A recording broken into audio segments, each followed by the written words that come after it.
Tuluyan na nga pong lumakas at naging bagyo ang low pressure area ngayong umaga na pinangalanang Hener. Para sa update, makakausap natin sa linya ng telepono si Pag-asa Weather Specialist Veronica Torres. Magandang umaga po sa inyo, Veronica. Magandang umaga din po sa inyo, pati na rin sa ating mga taga-subaybay. Tama nga kayo, yung binabantayan nating low pressure area noong mga nakaraang araw ay kaninang alas 5 ng umaga nag-develop na at ngayon na isa ng ganap na bagyo na nasa tropical depression category.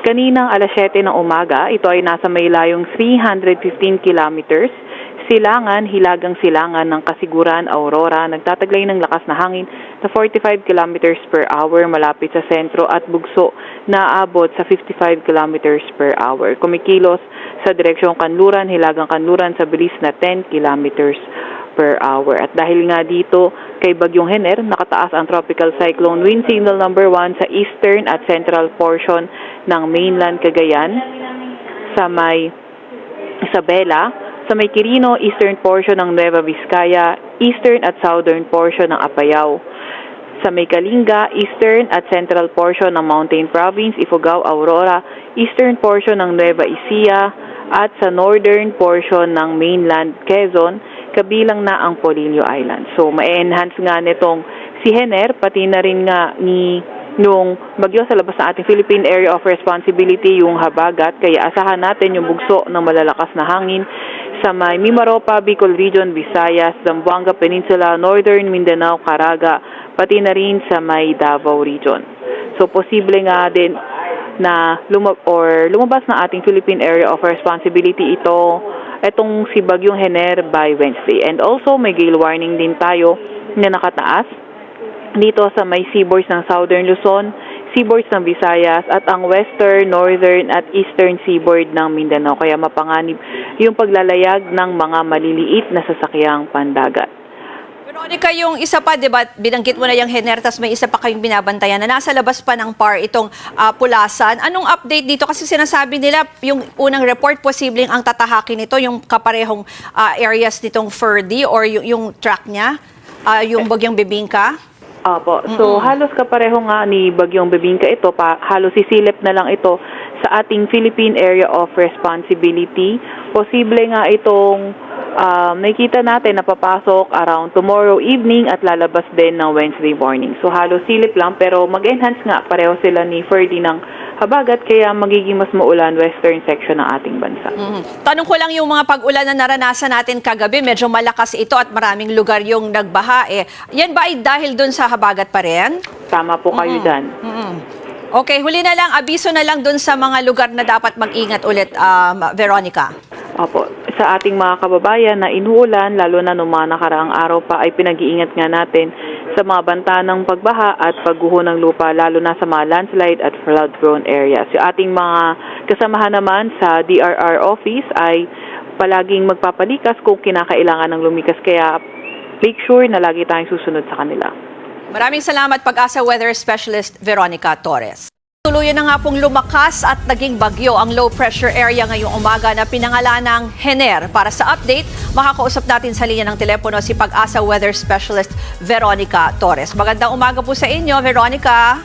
Magandang umaga din po sa inyo, pati na rin sa ating mga taga-subaybay. Tama nga kayo, yung binabantayan nating low pressure area noong mga nakaraang araw ay kaninang alas 5 ng umaga nag-develop na at ngayon na isa ng ganap na bagyo na nasa tropical depression category.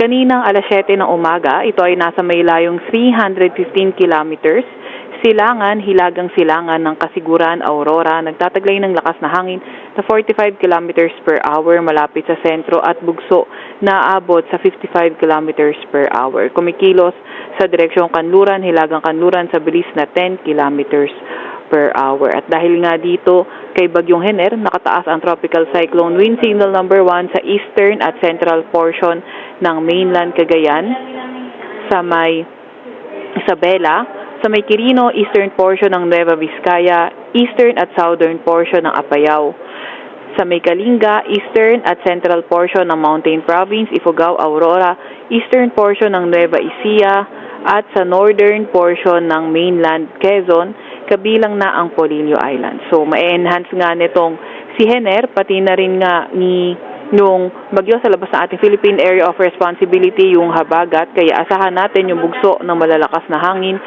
sa may Mimaropa, Bicol Region, Visayas, Zamboanga Peninsula, Northern Mindanao, Caraga, pati na rin sa may Davao Region.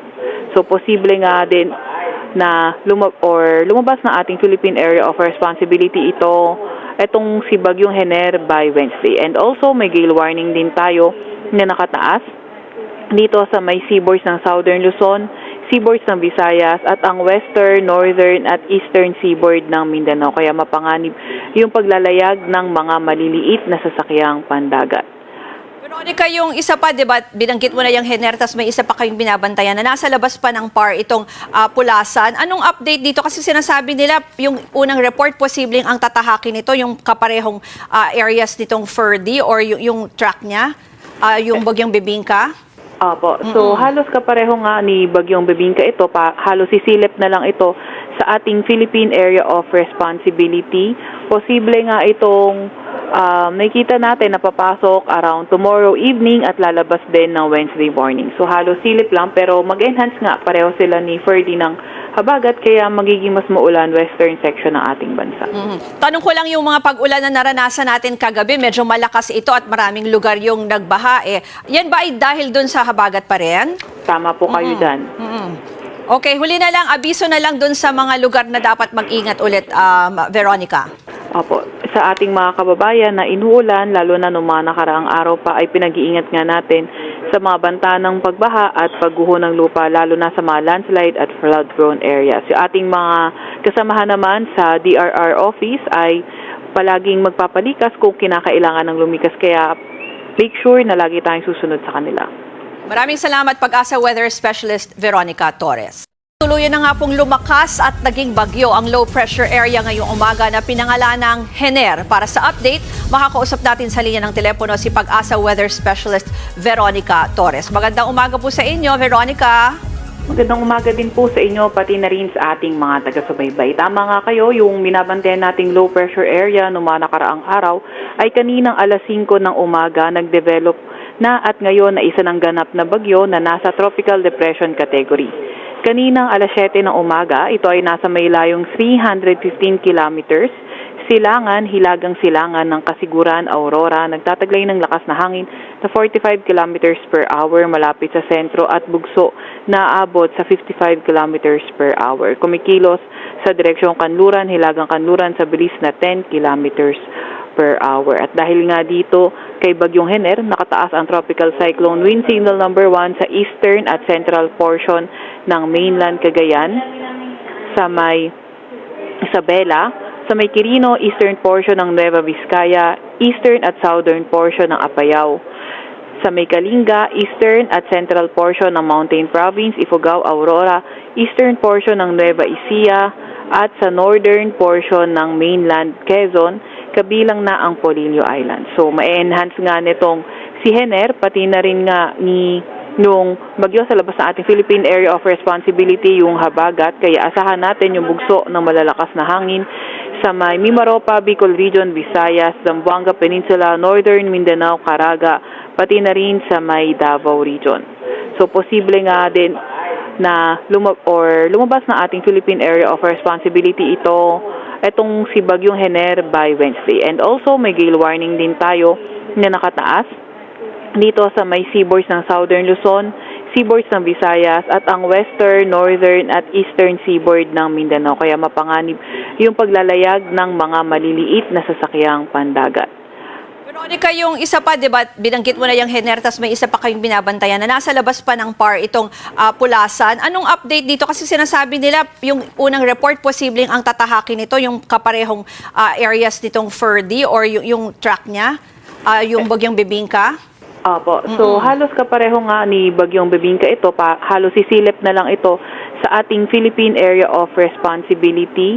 Posible nga itong nakikita natin na papasok around tomorrow evening at lalabas din ng Wednesday morning. So, halos silip lang pero mag-enhance nga pareho sila ni Ferdy ng habagat kaya magiging mas maulan western section ng ating bansa. Tanong ko lang yung mga pag-ulan na naranasan natin kagabi, medyo malakas ito at maraming lugar yung nagbaha. Yan ba ay dahil dun sa habagat pa rin? Tama po kayo dyan. Okay, huli na lang, abiso na lang dun sa mga lugar na dapat mag-ingat ulit, Veronica. Opo, sa ating mga kababayan na inuulan, lalo na noong mga nakaraang araw pa, ay pinag-iingat nga natin sa mga banta ng pagbaha at pagguho ng lupa, lalo na sa mga landslide at flood-prone areas. Yung ating mga kasamahan naman sa DRR office ay palaging magpapalikas kung kinakailangan ng lumikas. Kaya make sure na lagi tayong susunod sa kanila. Maraming salamat, Pag-asa Weather Specialist Veronica Torres.